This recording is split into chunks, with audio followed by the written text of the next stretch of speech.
قبل ما السنة تخلص في بنات كتير بتحس بحاجة غريبة، حاجة زي صمت داخلي، صمت بيجمع كل اللي حصل طول السنة، الحلوة والوحش، التعب والدروس، الضحك والوجع، وبيتهيألك إنك عايزة تعملي حاجة، عايزة ترتبي، تغيري، تنظفي، تبدأي من جديد، بس في نفس الوقت مفيش طاقة ومفيش وضوح، ويمكن مفيش دعم.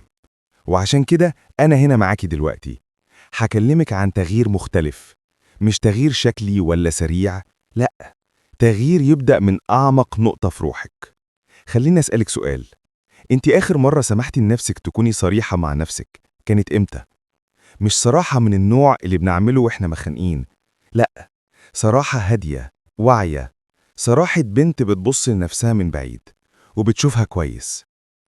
في بنات كتير بتدخل السنة الجديدة وهي شايلة فوق طاقتها ذكريات مش محلولة، علاقات انتهت بس لسه وجعاها، خوف من تكرار اللي فات، إحساس بالندم على فرص ضاعت، وإحساس إنها اتأخرت في حياتها.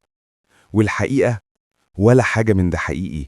أول خطوة في ترتيب حياتك قبل بداية السنة إنك توقفي الحرب اللي بينك وبين نفسك. الحرب. لأن في بنات بتصحى الصبح وتبدأ اليوم وهي بتلوم نفسها، وتنام بالليل وهي بتجلد نفسها. ولو انت من البنات دي، اسمعيني كويس.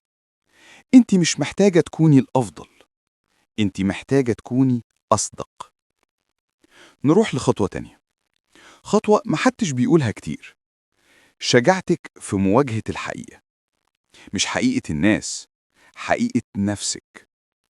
اعرفي ايه اللي وجعك فعلا، ايه اللي مخوفك فعلا، ايه اللي موقفك فعلا. لأن مفيش حد بيتغير طول ما هو مش عارف هو ليه واقف مكانه.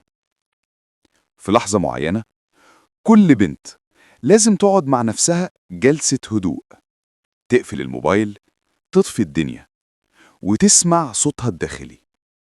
الصوت اللي غالبا بتسكتيه علشان الظروف والناس والشغل والمسؤوليات.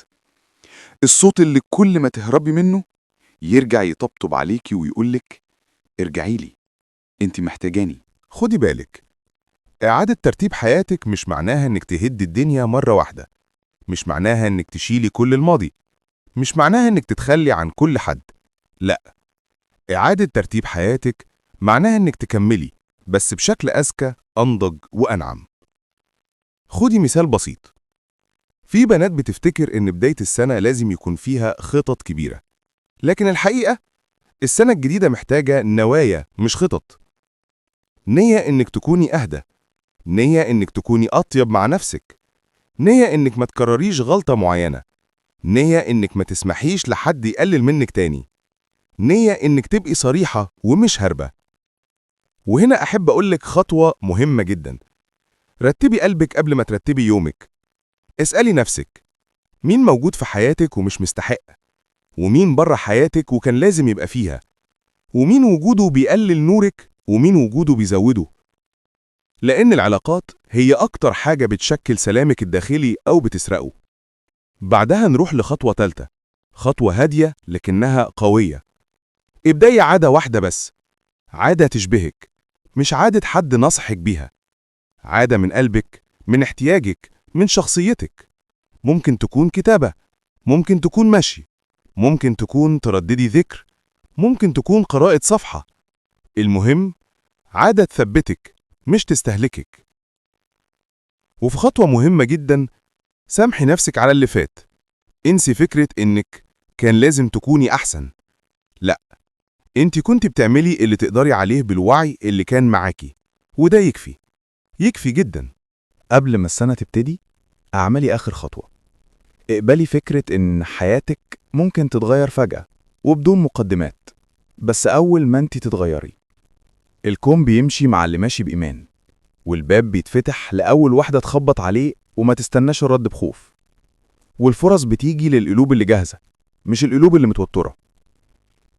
وفي الآخر عايزك تعرفي إن ربنا شايف خطواتك الصغيرة اللي محدش شايفها، شايف دموعك اللي نزلت بصمت، شايف محاولاتك، شايف رغبتك في بداية جديدة. ومدام نيتك خير، ربنا هيعوضك خير فوق اللي تتخيليه. اوعي تستقيلي بنفسك، انت قوية أكتر مما تتخيلي. وكفاية إنك قررتي تسمعي الكلام ده لحد آخره. ده معناه إن جواكي نفس مستعدة إنها تتفتح وتبدأ من جديد.